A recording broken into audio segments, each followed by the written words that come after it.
మా ఆడపడుచు గారి అమ్మాయి మొదటి ఆషాఢం ఆవిడ కోసం తయారు చేస్తున్న వంటకాలండి ఇవి. దీనికోసం ముందు మైదా పిండిని ఇలా కలుపుకున్నారు. ఆయిల్ కూడా వేస్తారంట మైదాలో. ఫస్ట్ ఆయిల్ వేసి పొడిపిండి కలిపి తర్వాత వాటర్ వేసి కలుపుతారంట.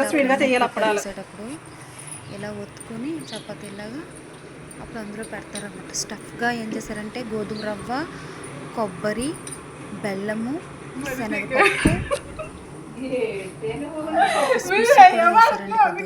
కిస్మిస్లు కూడా వేసి జీడిపప్పు, వేరుశనగపప్పు అన్నీ ఈక్వల్ క్వాంటిటీస్లో తీసుకుని ఇంక ఇలా తీసుకున్నారు. ఇదంతా కూడా స్టఫింగ్ చేసేదే. ఇది ఒక గరిటె కొలత పెట్టుకున్నారు క్వాంటిటీ ఈక్వల్గా రావడం కోసం. ఈ చపాతీ మీద వేసి ఇలా నొక్కుతున్నారన్నమాట. చేతితోనే చేశారు మొత్తం.